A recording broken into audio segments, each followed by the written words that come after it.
Right, so content styles with TikTok Shop. Obviously, as you know, there's multiple different content styles, and you want to know which one works best for you. You want to know what best suits you. You want to know what best works for conversions, for views. Overall, what's going to make you the most amount of money, because that's the end goal, and which one are you most comfortable doing. So I'm going to run through the three now. So number one is just going to be straight up talking head content. And obviously, when I go through all of these content styles, the one thing you all want to know is that they're going to be organic, and they're going to have a hook at the start of every single video. And if they don't, no matter what content style you do, the content will be bad if you do not have a hook.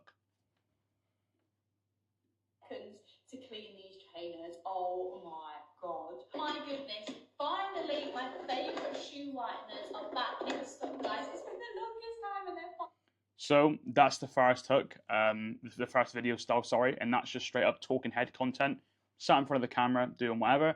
In that video there, you may have not noticed it, but she actually has two different types of hook. So she has a visual hook at the start, which is what I kind of called a reverse hook. So what you do is you put one of the most heightened points of the video, almost like the end goal of the video, at the start of the video for a couple of seconds, and then you restart. So for example, if you watch a YouTube video and at the start they give you a little trailer, or at a movie they give you a little trailer and they show you the best bits, and then they go ahead and you watch the whole movie and you get to that bit. That's the same thing you're doing, but you're doing it with short form TikTok Shop content. So you're showing the result of the product, and people watch the video to watch the transformation happen. And that happens across all the YouTube videos you watch, all the movies you watch. You're there for the transformation, and then you see the best bits that you've previously seen in the trailer, etc. So that is what talking head content is. And I'll just explain a little bit about the hook there for you. And as you can see, another visual hook she has is sat on the floor, which may cause a little bit of controversy in the comments, which again is going to push more views, more engagement, therefore more sales. So overall, talking head content,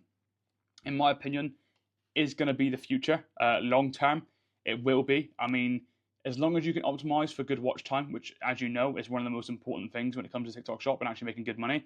But I think for the creators that are maybe slightly older, talking head content is what you want to go into 100%. Anything over age 30 plus, I'd go ahead and do that. Obviously, because most of the time, people aren't going to be as tech savvy as they get older. And that's not an insult, by the way. It just means it takes a lot less work to learn all of the other small things you want to do, the quick edits and the captions everywhere. Simple talking head content is going to work extremely well as long as you're consistent with it. And that's the case for pretty much all the content styles. As long as you're consistent, that is going to be the main driving factor. But again, I'll go into another content style right now, which is going to be just faceless, showing the product, which, in my opinion, is a lot harder, and it will be, because you have to pretty much introduce the product quite early.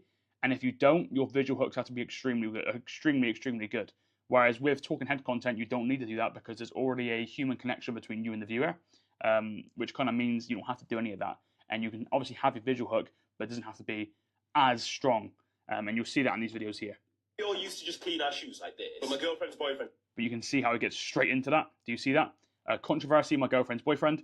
Controversy in the comments, questions asking, engagement, more views, and then you see the very strong changes. It's literally snappy. It's like 1, 2, 3. So you've got 3 clips within the space of like 3 seconds at the start of the video, and they're quite visually strong and something that's really thought-provoking and going to make you comment.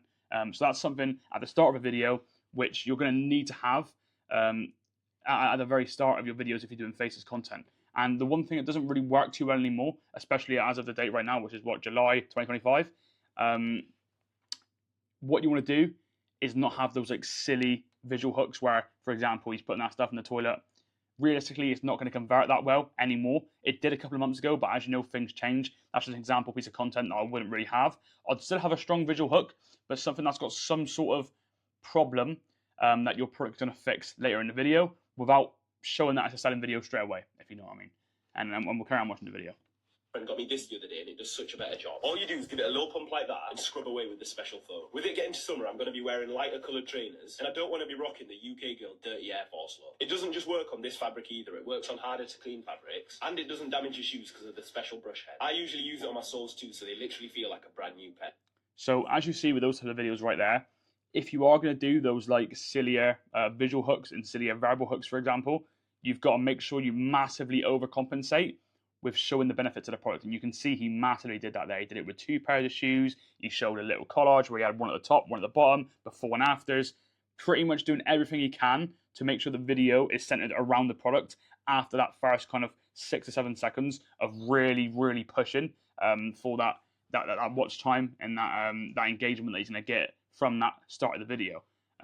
So, like I say, faceless content style, it's going to get harder and harder because you're already putting yourself in a larger pool of competition. That's the kind of way that I look at it. And the more you can put yourself out there with your face and you do face content style, pretty much every single time you're going to be able to put yourself out there more. There's a way more longevity in it, 100%, because the more and more people that get into starting the TikTok shop, a lot of them are going to go into the faceless style, which means the pool of competition just gets bigger and bigger and bigger and bigger, which means your content needs to be better and better and better, which means maybe like a year ago, you could have posted 4 or 5 30-second videos that took you no time as a faceless content creator and still make 5 to 6K a month. But now you cannot do that unless your content's extremely good. So like I said, the pool of competition is getting really big. So if you do faceless content, you've got to take a lot more time with your content and think about the small things massively. Change your clips every 3 seconds minimum. So you constantly have some sort of thought-provoking and you keep people's minds ticking over, because as you know, retention times now are really, really bad and everyone loses attention really, really easily. So going from here now, we're going to go into the skit content style, which is extremely popular and I think it will be for a very, very long time. The only downside to this is conversions are low because it's so optimized for watch time, which means the start of the video doesn't really seem like it has any sort of pain point towards a product that's going to fix it. So if you are going to do skits, I would say again, you need to have a pain point that your product will fix, and it needs to be obvious, but not enough to the point where it seems like it's not a selling video. You know what I mean? Or it seems to the point where it is a selling video straight off the bat. Because if you watch skits and you can tell it's an ad right away, it's not going to sell. And I think that will change for content all across the world pretty much over the next couple of years. Is people don't want to see direct ads anymore. Because if you're scrolling through TikTok, you're scrolling through Facebook, Instagram, and you see an ad, the first thing you're doing is scrolling. But if you have something that stops your attention, grabs it, it seems organic, it seems real, and then they kind of go into a product and introduce it after, as long as the pain point at the start of the video that was subtle but enough, and then you show the product that fixes it, there you go. Then you have a winning skit that's going to do numbers. So we'll go ahead and show this one now.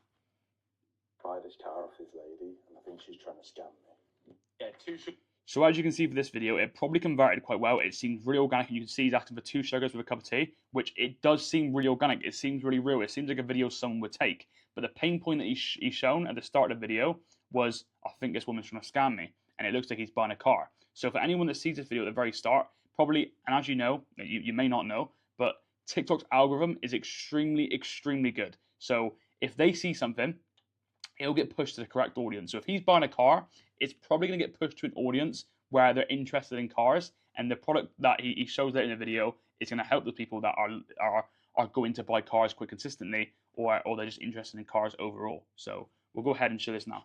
2 sugars, please. Cheers. Right, guys, so what's happened is we buy cars for the garage and we sell them on, and we've come round to get this car. And first of all, the footwell was really dirty, so I thought, why would you try and sell a car when it's so dirty? Don't get me wrong, it's a lovely car, looks great, but I first noticed something was up. Look how dirty it is down here.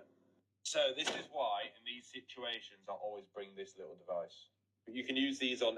You can see, pain point at the very start of the video, like I said, showing that he's getting scammed or getting scammed, and then he goes and drags the video on, drag it on, drag it on, drag it on, get to the high watch time, which is why this video has 4.5 million views, introduce the product, boom, then it does well. And one thing you'll find as well is if you pair high watch time with sales, because sales is always going to be the main factor that pushes videos out on TikTok Shop.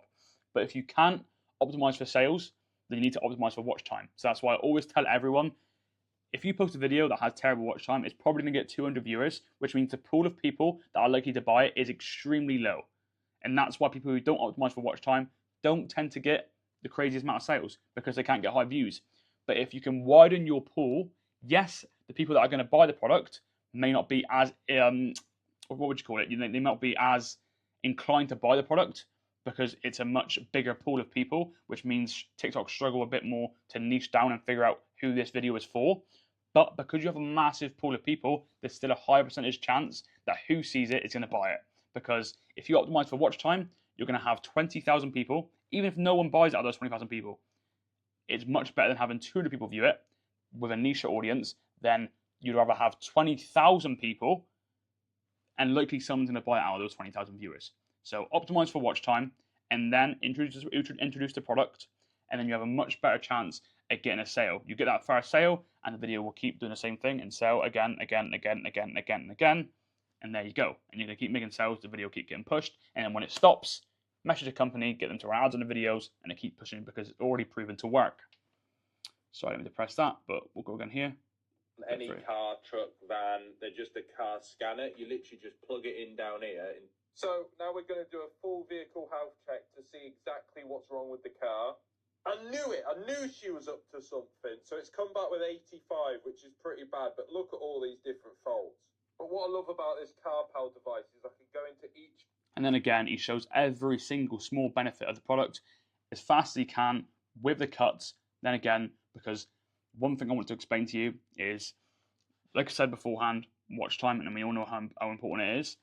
If you have a 1 minute video and you get a 20-second watch time, that's very, very good. But if you have a 2 minute video, that could have been 1 minute if you just cut out all the fluff, you didn't repeat yourself, and you cut out any dead space, but then you have 20-second watch time on a 2 minute video, then it's not as good. So make sure when you can, don't repeat yourself. Any product features that you don't think really need to be mentioned that much, don't mention them. Just mention the main ones, mention them well, explain it well, and you're going to do a lot better. So that's the 3 content styles that personally I think are the best right now. And from my experience, they are the best, and the ones that you want to be learning over the next couple of months to have the right skill set. But yeah, that's pretty much what I want to go over for content styles, really.